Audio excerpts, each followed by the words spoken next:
quiere enfrentarlo, no quiere reconocerlo. Es una forma de escapar, pero no confrontar el conflicto. Otros, y todos conocemos, hay personas que le encanta crear conflictos. ¿Quién no conoce a uno de ellos? Siempre aparecen, siempre hay alguien que quiere un conflicto.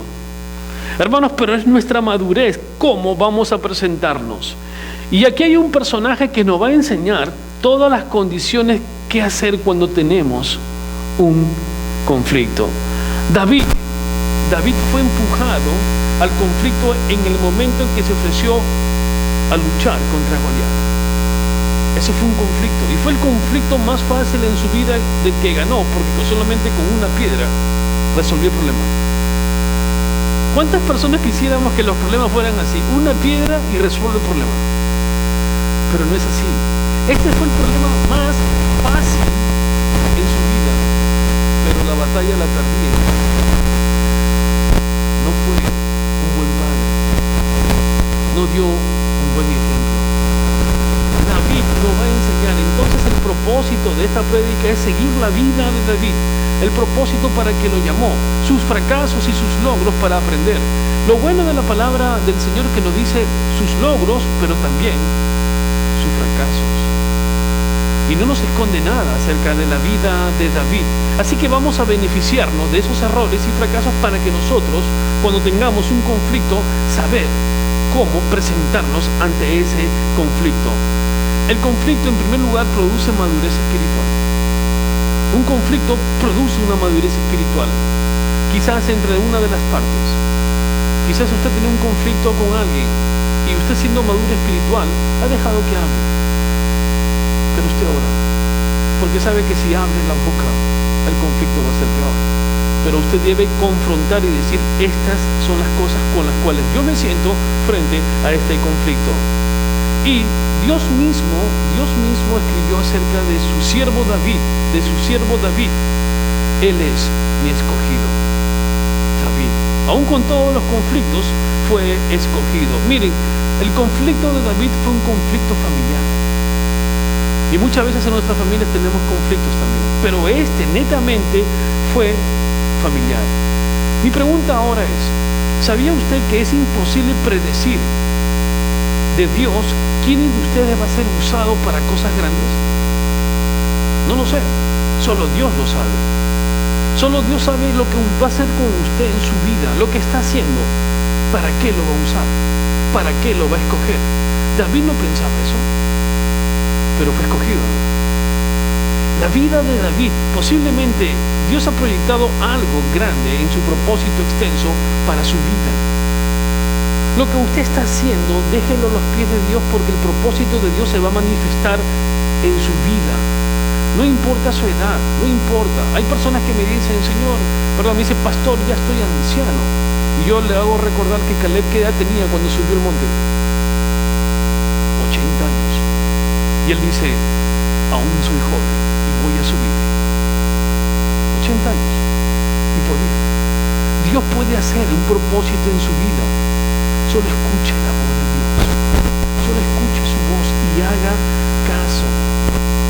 Probablemente cuando él proyectó o hizo el propósito de David, él era un niño, un pastor, un pequeño que estaba con las ovejas, pero convertido ¿en qué? En rey. Su elección fue algo grandioso. Su vida siempre sumisa. Él hacía las cosas que nadie quería hacer. Él era pastor de ovejas. Y nosotros, mayormente cuando se escoge y se elige a David como rey, tenemos un problema en nuestros caracteres, como en cualquier parte del mundo. No importa si somos latinos o norteamericanos, no importa, pero instintivamente siempre comparamos a las personas por sus actitudes, por lo físico, por el tamaño, por el color de su cabello, por sus ojos, por su cuerpo. O sea, nuestra mente siempre trata de ver a esa persona, pero nosotros no vemos el corazón. Es algo natural entre nosotros. Si usted ve una persona puesta y aunque sea ignorante, dice: no, este debe ser inteligente. Pero nos equivocamos. Nuestra apreciación siempre es externa, no interna. ¿Y Dios cómo mira? ¿Ve lo externo? Ve el corazón, ve el corazón. Por lo tanto, muchas veces tratamos a las personas no por una verdad absoluta, sino por un concepto relativo. Tal eres, tal creo que eres tú. Si eres chiquito, entonces comienzan ya los prejuicios en la mente. Y ese es un grave error. Y muchas veces los padres lo cometen con sus hijos. Este hijo me salió, pero no sé a quién salió, pero entonces en vez de tú llenar a ese hijo, desatiendes a tu hijo a lo que el Señor te ofreció. Y a veces lo comparas. Cuando tienes muchos hijos, este es más atractivo, este es el más feo de todos. Este de aquí, este es el cerebro, este es una pulga, este no sabe nada, ni siquiera el abecedario, y sabe el daño que va a causar, un daño irreversible. Y muchas personas sufren de esos daños, muchas son maltratadas porque el padre, sin saber, ha comenzado a dañar a uno de ellos. Verbalmente lo insulta, comparándolo con sus hermanos. Y eso ha pasado en mi familia, quizás en su familia. Siempre hay gente que es afectada. ¿Por qué? Porque nuestro prejuicio es siempre ver lo exterior. Y en esta noche quiero que aprendamos algo. El Señor nunca ve lo exterior, nunca. Él ve el corazón. Y quiero que vayamos entonces al capítulo 16 para que veamos la evidencia que sentía David siendo rechazado. Él tuvo el rechazo de sus padres y de ¿quién más? Y de sus hermanos. Ellos lo ofendieron por su rápido ascenso a ser rey, y ellos hubieran preferido que fuera más que un simple pastor. ¿De qué? De ovejas. Y quiero que vean cómo el Señor manda a Samuel, y eso es lo que le decía a los jóvenes. Samuel, siendo tan joven que el Señor lo llamó cuando tenía ¿qué edad? 13 años, lo llama, pero lo llama y le dice algo. El rey Saúl había sido ¿qué? Rechazado por Dios. En 1 Samuel 16:1 dice bien claro: ahora bien, el Señor le dijo a Samuel, ya has hecho suficiente duelo por Saúl. Saúl ya ha sido rechazado. Saúl no obedeció la voz de Dios y Dios lo castigó, lo rechazó, no quiso más. Hermanos, tengan cuidado, siempre hay un punto, siempre hay un límite. No crean que Dios va a permitir que todo tu pecado continúe. Hay un límite. Y Saúl, aún con la bendición de Dios, luego lo rechaza. ¿Por qué? Porque él no le hizo caso. Y entonces Saúl se queda paranoico. Ya, él estaba ahí aturdido mentalmente. Y le dice a Samuel: ve, ¿a dónde? A Belén. ¿Dónde nació Jesús? ¿Dónde nació Jesús? ¿En Belén? En Belén. ¿Y a dónde va Samuel? Se va a Belén también, pero muchos años antes, por supuesto, ¿no es así? Samuel hizo planes y se dirigió donde el Señor le había enviado. Sin embargo, este profeta tenía miedo de Saúl. Saúl era una persona muy agresiva, estaba casi medio loco, lleno de sospechas y hostilidad. Creían que todos lo querían matar. Y lo manda el pobre Samuel: Samuel, tienes que ir allá porque allá vas a encontrar al que voy a escoger como rey y sustituto de Saúl. Muchas veces el Señor nos manda a sitios peligrosos. ¿No le pasó a usted? Yo recuerdo que un día fui a predicarle a un sitio que era bien peligroso. Se llama El Cóndor. Aquellos que son peruanos saben ese sitio. El Cóndor no tiene luz. Uno entra por un lado, no sabe por dónde sale. Y era peligroso. Pero acá Samuel se va peor, porque el que está acá sí te mata. Y Saúl tenía eso en mente. Él era asesino. Él quería matar porque tenía en su mente cosas. Al alejarse, miren, al alejarse la gloria de Dios. Lo que aprendieron los jóvenes, la chequina, la gloria de Dios se va. Entonces él entró en un aturdimiento. Pero él le dijo: no te preocupes, Samuel, no te preocupes porque no te va a matar. Y quiero que vayan al versículo 2 y le dice: pero Samuel le preguntó: ¿cómo puedo hacerlo si Saúl llega a enterarse? ¿Qué dice? Me matará. Y el Señor, ¿qué le dice? Ve y haz un sacrificio. Con eso vas a calmar el carácter de Saúl. Le dice así: lleva contigo una novilla, le contestó el Señor, y di que has venido para ofrecer ¿qué? Un sacrificio al Señor.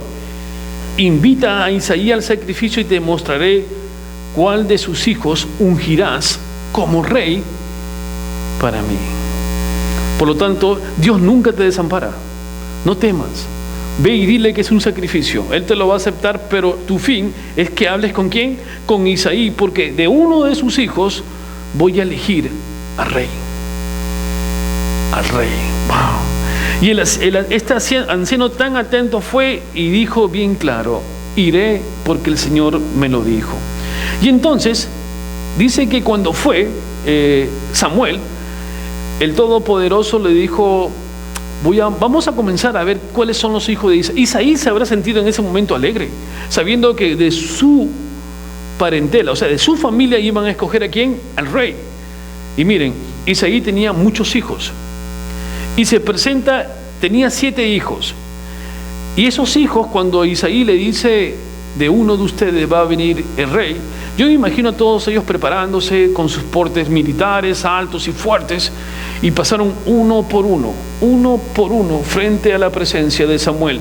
Y él atento, cuando vio a quién, cuando vio al primer hijo, él dice: seguramente, dice, este es el escogido de Dios.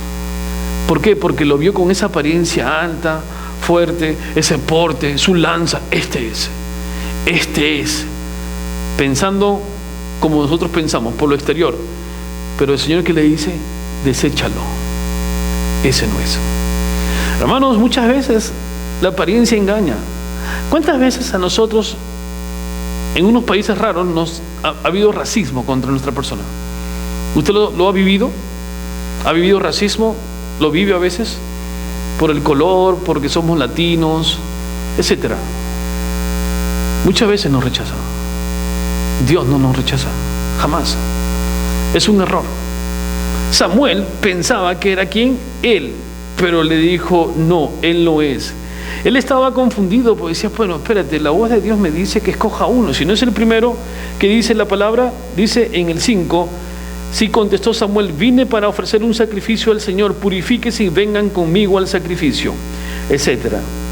Pero ¿qué dice el Señor? No juzgues por su apariencia. Lo primero que dice: no juzgues por su apariencia. Y entonces Samuel, cuando se da cuenta que pasaron todos los hijos bien vestidos, bien aparentemente para ser rey, se preocupa y le dice: Señor, o estoy equivocado, o me has mandado a un sitio donde no está al que voy a ungir, porque de acuerdo me han presentado a todos los hijos. ¿Y qué dice Isaí? No, ¿qué le dice Samuel a Isaí? Dime, Isaí, por si acaso tú no tienes otro hijo, ¿no tienes a otro hijo? Y él le dice así de mala gana: tengo uno, pero está por allá, un pastorcito de ovejas. Bien, ¿cómo lo trataban? ¿Cómo lo trataban? Como lo peor. Él no estuvo con los hijos, lo dejaron, porque dijeron: a ti no te va a ir, te va a escoger. Y lo dejó allá, y él humildemente con el pastorcito, ahí estaba con sus ovejas. Lo hermoso de Dios es que mientras no ve, el mundo no puede apreciar lo que el Señor quiere con ese escogido. Él humildemente pastoreaba una oveja. Qué grande es Dios. Y lo llama ¿a quién? A David. Probablemente David para este instante siempre ha sido excluido de todas las reuniones. Nunca, por lo que vemos aquí, él nunca ha participado de reuniones con sus familiares. Siempre fue dejado de lado. Lleven a todos, no lo lleves a David. Vayan acá, pero no vayan con David. Él se queda con las ovejas. Siempre él fue ese, siempre. Pero el Señor no piensa así. Y lo hermoso de todo es que lo va a escoger a David. Sus familiares habían acostumbrado a maltratarlo, a sentirlo como si fuera el segundo siempre. Pero Samuel, cuando el Señor le dije: este es el escogido, él estaba seguro de lo que iba a hacer. Y lo escoge. Y vean lo que pasa. En esa unción del capítulo 16, ¿quiénes estaban cuando fue ungido David? Todos sus hermanos. Todos sin excepción. Sus hermanos y su padre estuvieron presentes cuando Samuel lo unge como rey. ¡Wow! Yo me imagino cómo se habrán sentido esos hermanos. David, rey, y yo que tengo apariencia de no sé qué, pero él, rey. Miren, una vez que fue ungido como rey, ¿saben lo que hizo? Volvió ¿qué? A apacentar lo que él hacía. Ovejas otra vez. Hermanos, él no tomó la actitud, soy rey, así que apláudame. No, él era humilde de corazón. Su corazón siempre fue humilde. Él volvió a hacer lo que él estaba haciendo hasta que transcurrió aproximadamente 4 años que realmente va a tomar la batuta de todo ese pueblo. Y dice la palabra en el 16, vayamos al 16 por favor. Y dice así,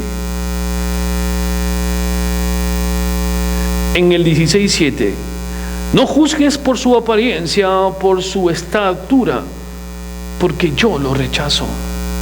El Señor no ve las cosas de la manera que tú la ves. La gente juzga por las apariencias, pero el Señor mira el corazón. Eso es. Nosotros juzgamos por la apariencia, pero Él juzga por su corazón. Y vamos a aprender cómo David tiene una forma de ser totalmente diferente. Primeramente, David tiene un corazón de pastor. Él fue promovido de pastor, de ovejas a pastor de un grupo de humanos. Su corazón era de pastor. Él todo lo que aprendió en el campo lo aplicó en la vida diaria. En rescatar, en alimentar, en dar de tomar, en cuidar a las ovejas. Lo va a poner en práctica. Siempre estuvo dispuesto a dar su vida por los corderos. ¿Recuerdan? Él luchaba por sus corderos. ¿No mató acaso a un león y a un oso? Él luchaba. Era un corazón de pastor. Si se extraviaba, él iba a buscarlo. Eso es corazón de pastor. Es un corazón de pastor de tal forma que olía a oveja, porque convivía con ellas. No era un pastor por teléfono, vivía con las ovejas. Así que él puso en práctica. A él realmente su corazón era íntegro ante el Señor. Se podía confiar en su honestidad y confiar en Él. Era una persona con ese corazón dispuesto, con un corazón que necesitamos nosotros, que nos muestre la confiabilidad. Ese es el corazón del pastor. Pero también tiene un corazón humilde. Él era humilde.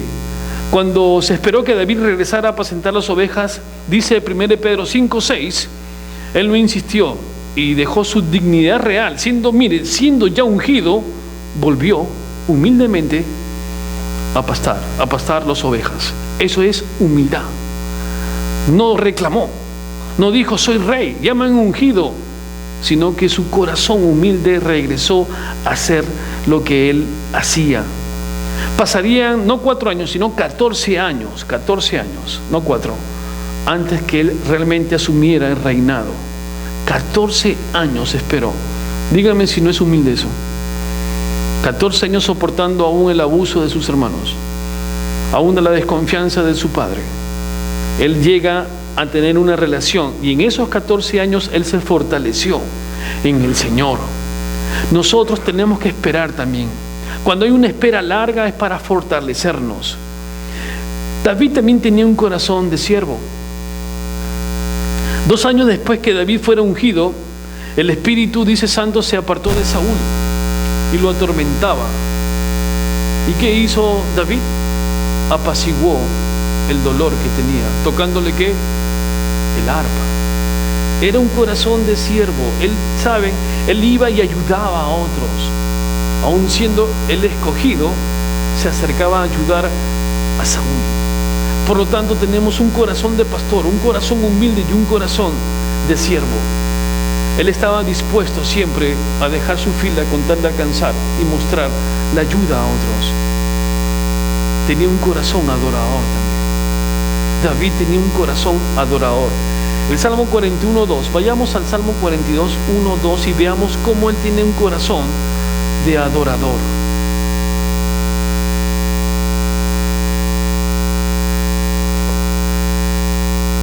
Es un corazón de alabanza. Se lo voy a leer. Dice así, 42 del 1 al 2. Como el siervo anhela las corrientes de las aguas, así te anhelo, oh Dios. Tengo sed del Dios viviente. ¿Cuándo podré ir para estar delante de Él? Eso es sed. Eso es adorar. Dice, como siervo anhela las corrientes de agua. Yo anhelo estar aquí los domingos para adorar a Dios. ¿O no es así? Yo anhelo estar aquí los domingos, no para dormirme, sino para dar gracias a Dios, para su encuentro, para decirle: aquí estoy, Señor, pecador, vengo aquí a adorarte. Es un corazón de adorador, no es un corazón de murmurador, es un corazón que ama a Dios, es un corazón que late al unísono con Dios. Y David también tiene un corazón perdonador. Él perdonaba, le perdonó la vida ¿a quién? A Saúl, su enemigo. David tenía que huir por todos lados. Ya estaba cansado de huir. Se unió con un grupo de locos por allá. Unos así que los encontró, hizo todo un grupo ahí. Si fuese ahora siglo XXI, con motocicleta, así con todo el cabello. En esa época era algo así, unos rezagados. Y los juntó y él lideró. Cuando iba a matarlo a Saúl, estaba ahí para lanzarle la lanza. Lo perdona.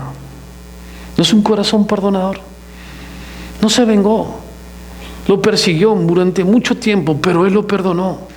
Hermanos, nosotros tenemos que tener el mismo corazón de perdonador, adorador, de siervo, de pastor, listo a escuchar la voz de Dios. ¿Cuál es la diferencia entre David y nosotros?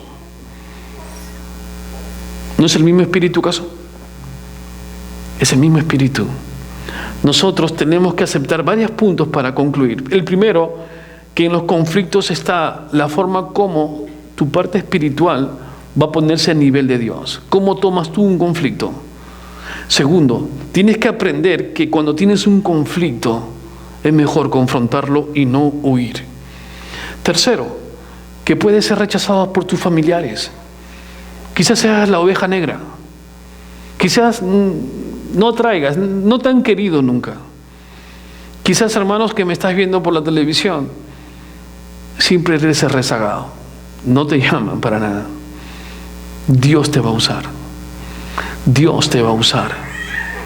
Usó David con un puesto tan humilde como pastor. 14 años esperó, pero lo usó. Dios tiene un propósito para tu vida.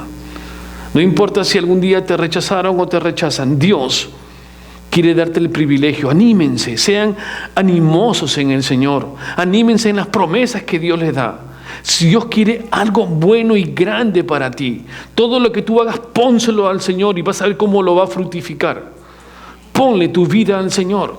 Dale tu familia, tus hijos, dale tu trabajo, tu dinero, todo es tuyo, Señor. Úsalo. Nada es mío, Señor. Te doy gracias por eso. Es la forma como uno va a crecer espiritualmente. Uno va a tener el corazón de David.